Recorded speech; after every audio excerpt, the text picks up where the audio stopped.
All right. I got a couple of numbers I want to put on y'all head for a second.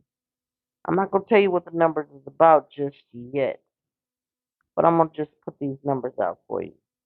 Some of you, if you are you basketball savvy, you gonna know what these numbers are. But I'm gonna say 1,086. That's the low number. The high number is 1,527. Just remember those numbers, okay? So when we get back to that part of the conversation, you're going to know what I'm talking about. So yesterday I hit on a little piece of Tobias Harris, okay? I just want to run through the whole roster and let you know exactly why we do not need a trade, okay? I'm going to go through the whole entire Philadelphia 76ers roster. We don't need a trade. There's no need for the chemistry in that locker room to be misconstrued, um, uh, foiled with. None of that. Okay? None of that. We don't need it. First of all, the two untouchable players on the team aren't just two untouchable players. I think it's four, maybe even five untouchable players. The whole starting lineup of Joel Embiid, Tobias Harris, Nicole Batum, Kelly Oubre, and Tyrese Maxey. That whole starting five should not be toiled with at all. I don't care how close the deadline is. I don't care who they offering up. If they're not offering up Giannis Antetokounmpo, what we tripping about? Like seriously, like who out there in this league are we willing to disrupt our championship aspirations this year for? Nobody. Not one player can I think of besides Giannis Antetokounmpo. Giannis Antetokounmpo. Giannis Antetokounmpo. Wait a minute. I keep trying to say this man's name. Giannis Antetokounmpo. Wait a minute. Giannis Antetokounmpo. You know what? Stop laughing. It's not funny. It is a little bit, but Giannis Antetokounmpo. There we go. Giannis Antetokounmpo. Unless they giving up him, what? Ain't nobody out there. Nope, not doing it for LeBron. Not doing it for KD. Not doing it for Clay. Not doing it for Zach. Not doing it for uh. Well, I don't know. I might. I might for Anthony Edwards. That guy's a beast. But no, not really though. So these five players are untouchable in this season's trade deadline. I just said it. Nicholas Batum, Tobias Harris, Kelly Oubre Jr., Tyrese Maxey, and Joel Embiid. We're not touching them. Let's go further into the let's look at the guards. We got Patrick Beverly. We have DeAnthony Melton. We also have that are deep into the G League as guards is Ricky Council the fourth, and we have oh boy, Traquavius Smith. Okay, those are the guards right now. Traquavius. Sorry if I'm ripping your name to shreds, but Mr. Smith and Mr. Council, I think, are great assets in the G League right now. Great assets in the G League right now. I think that as far as it goes to where this development of these players is going to be amazing for them. I think the Sixers have a great developmental team and coach over there doing their thing. I believe Rico Hines is coaching them over there in the G League. Not doing too bad. Get well soon, Jaden Springer. They got him listed as a small forward. To me, I don't know. He could play a two and a three, honestly. If he really wanted to, he could. So what I'm thinking, with Patrick Beverly, Tyrese Maxey. Well, we're not even gonna talk about the starters.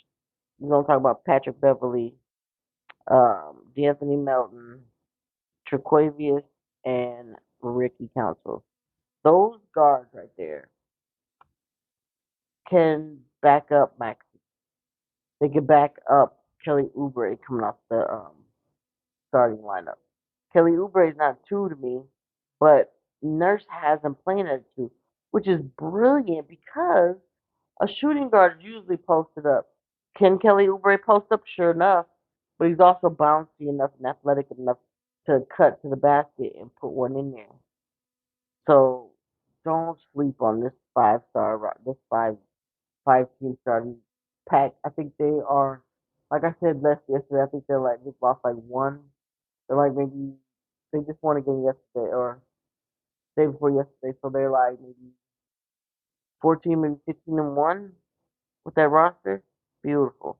I think that Trequavius and Ricky need to have more PT, not just garbage time, not just you know that kind of play, but he's putting Furkan out there.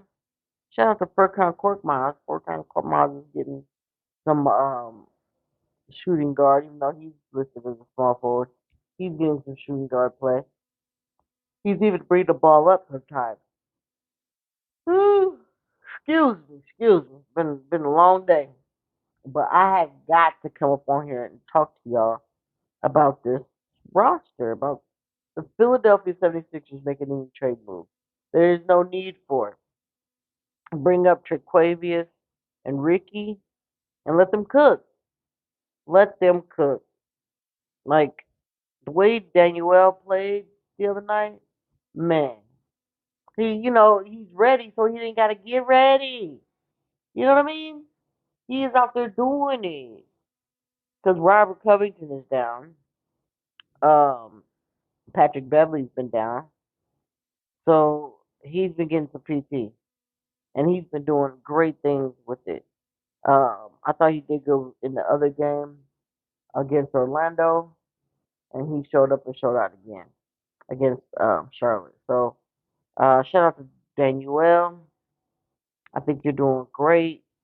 Keep up the good work. I don't think we need to trade anybody. Okay, so you say Robert Covington, he's injured.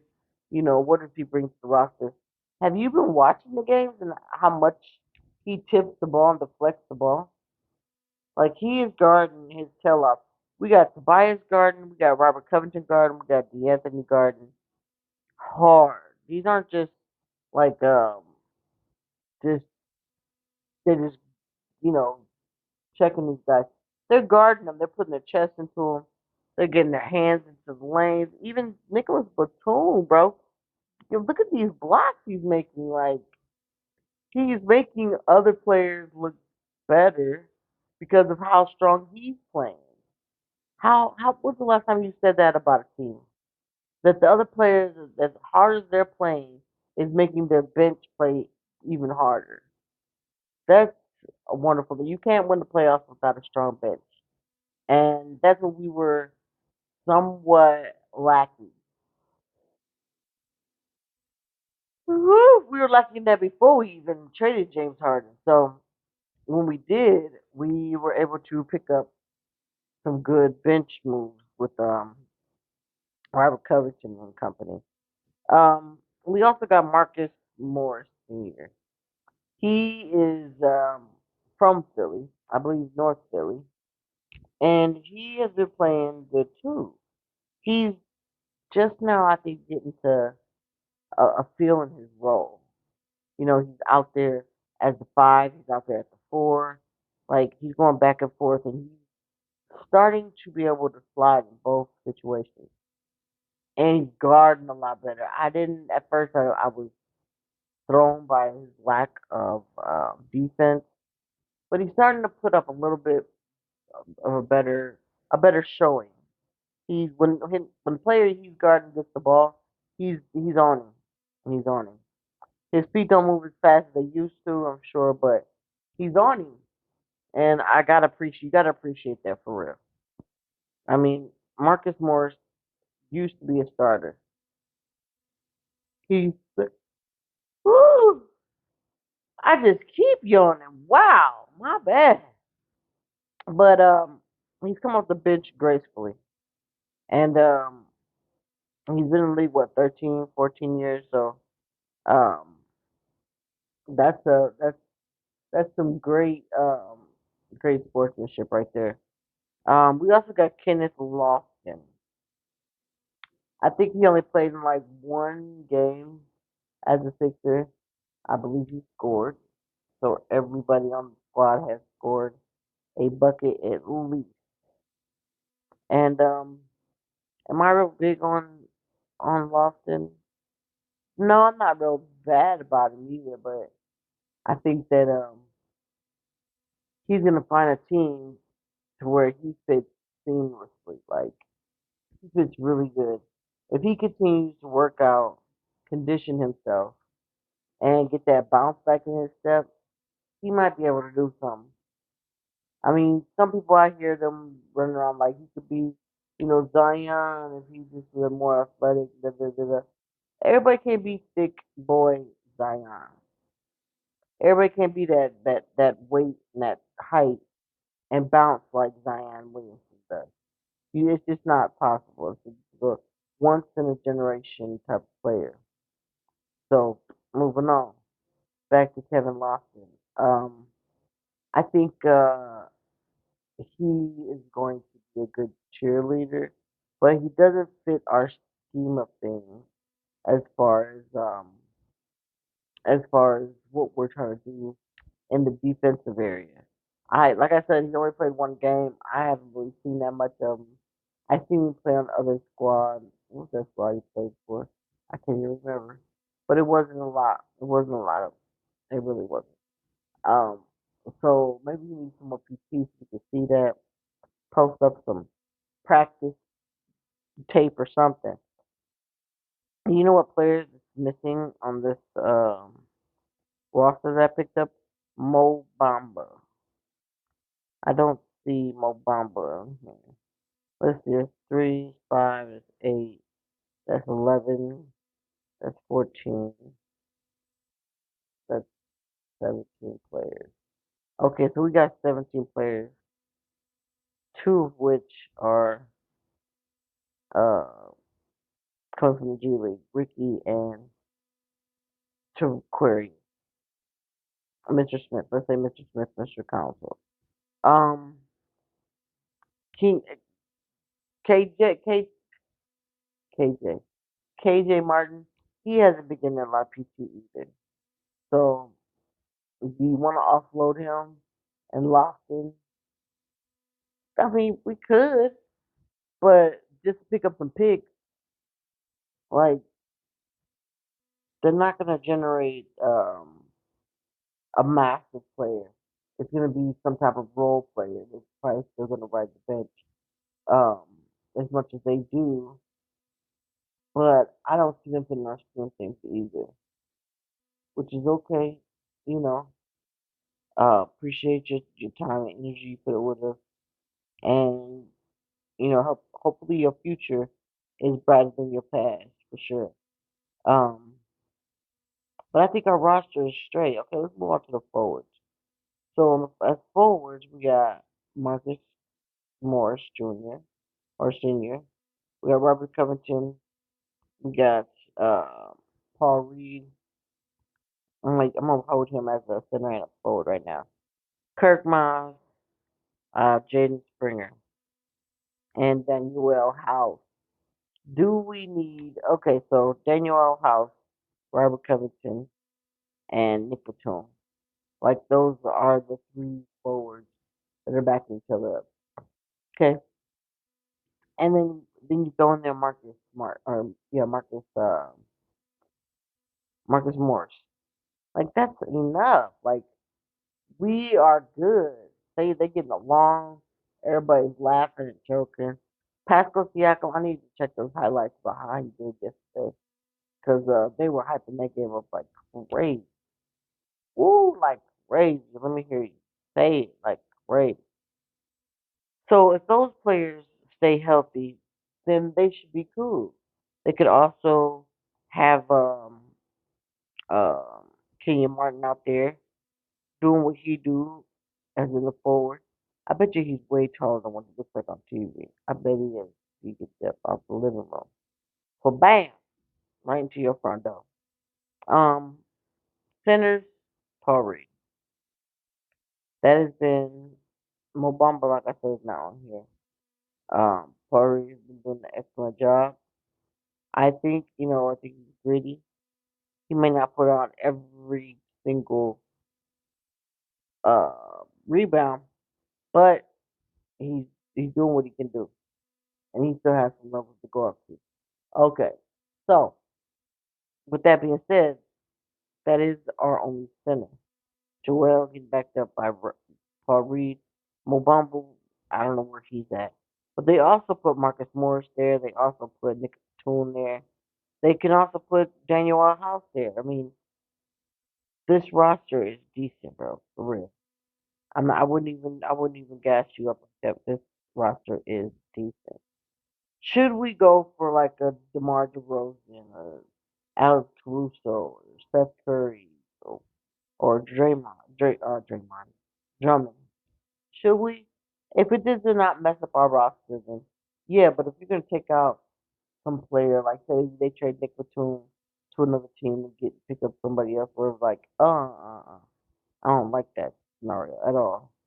It doesn't seem beneficial to the Sixers. All this hard work they put in, getting to know these new players and them getting to the routes and this, that, and other.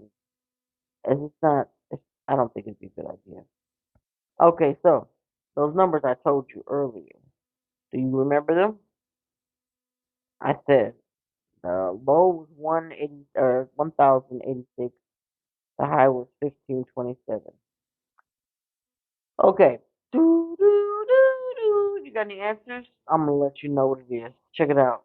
So 1,086. That is how much points Joel Embiid has scored up until yesterday's game with Charlotte. It was 1,086. Okay? He is in a world of his own with these stats. He's in a world like just just all alone. Just all alone on this island. He's all alone. Um I think the next player to him probably has like 900 something points or whatever. But the highest all-time player to score so many points in one season, Will Chamberlain, 1,527. So Joel Embiid would have to get a little under 400 to beat this uh, record. Since everybody, that's all everybody want to talk about now is beating records. How about you beat your record and stay in the playoffs? How about that? Yeah. I'm voting for Joel Embiid MVP if I could. Um, I think he's been phenomenal. I hope that Maxey makes it to the All Star game. That would be great. That would be amazing. I'm just sitting here thinking about like, man, that would be great. That I think that would bring a little more pizzazz to these games. Um, but other than those numbers, that's the whole reason why I came up on here. Because 1,015. No. I'm sorry. 1,527. That's all he needs to be the all-time leader in points scored season. Per season. And this guy is already at 1,000. So if he sits and tries doing what he's doing, pulling down 35 points a game, he's gonna very much well make about 1,500. And I don't think any player in the league wants to see that happen. Nobody wants to see at all in the finals. We're too good. We're too good, and it's gonna be great. We got a game tonight against the Spurs Wembanyama in Philly. It's a match. It's a cable televised game, so why don't y'all check that out?